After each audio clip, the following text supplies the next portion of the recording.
বহুদিন থেকেই এটা জল্পনা চলছে যে খাদান কবে রিলিজ করবে। তো খাদান কবে রিলিজ করবে আমি আপনাদেরকে জানাবো, কিন্তু তার আগে একটা ক্রোনোলজি ভালো করে বুঝে নিন, তাহলেই আপনারা বুঝে যাবেন যে খাদান কবে রিলিজ করছে। প্রতি বছর পুজোতেই কিন্তু 3-4টে করে সিনেমা রিলিজ হয়। গত বছরও 4টে সিনেমা রিলিজ হয়েছিল, দশম অবতার, বাঘাযতীন, রক্তবীজ এবং মিতিন মাসি। 3টে সিনেমা চলেছিল, মিতিন মাসিটা একদমই চলেনি। এই বছরও পুজোতে কিন্তু 4টে সিনেমা রিলিজ হতে চলেছে। একটা হচ্ছে দেবের টেক্কা সিনেমা, দ্বিতীয় হচ্ছে আবির চ্যাটার্জির বহুরূপী সিনেমা, যার নন্দিতা দাস এবং সুযোগপ্রকাশ মুখোপাধ্যায় ডাইরেক্ট করছে, এবং সোহমের প্রোডাকশন হাউসের শাস্ত্রী সিনেমা, যাতে মিঠুন আছে এবং সোহম আছে। এই 3টে সিনেমা কিন্তু রিলিজ করছে, এবং এর পাশাপাশি আরেকটি সিনেমাও রিলিজ করছে।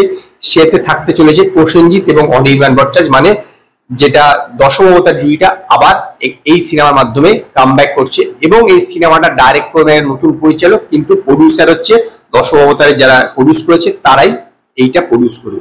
এইটা হলো পুজোতে রিলিজ করবে। এমনিতেই যদি দেখে থাকেন, দেবের কিন্তু বছরে 2 থেকে 3টে সিনেমা রিলিজ করে, কিন্তু এই বছর যেহেতু ভোট ছিল, অনেক ব্যস্ত ছিল, তো এই বছর তার মাত্র 2টো সিনেমা রিলিজ করার সম্ভাবনা।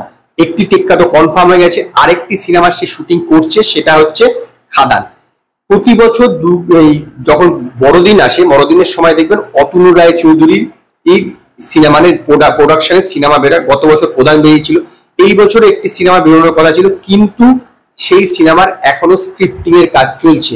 কাজেই সেই সিনেমার শুটিং হবে, তারপরে পোস্ট প্রোডাকশন হবে, তারপর রিলিজ করবে। সম্ভবত মানে বড়দিনেতে এই সিনেমা রিলিজ হওয়ার 99% সম্ভাবনা নেই।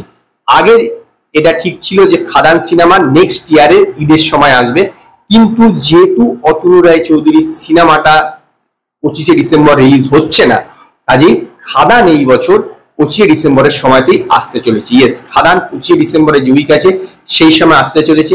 তার মানে আপনারা পুজোতে যেরকম দেব এবং সৃজিত মুখার্জিকে একসঙ্গে দেখতে পাচ্ছেন টেক্কাতে, ঠিক একই জিনিস হবে না, একটু অপোজিট হবে। মানে দেব এবং সৃজিত মুখার্জিকে একে অপরের সঙ্গে ক্ল্যাশ করতে দেখবেন বড়দিনের সময়, কারণ সৃজিত মুখার্জিও সেই সময় একটি সিনেমা আসছে সৃজিত মুখার্জির পরিচালনা, যাতে পরম ব্রত থাকছে।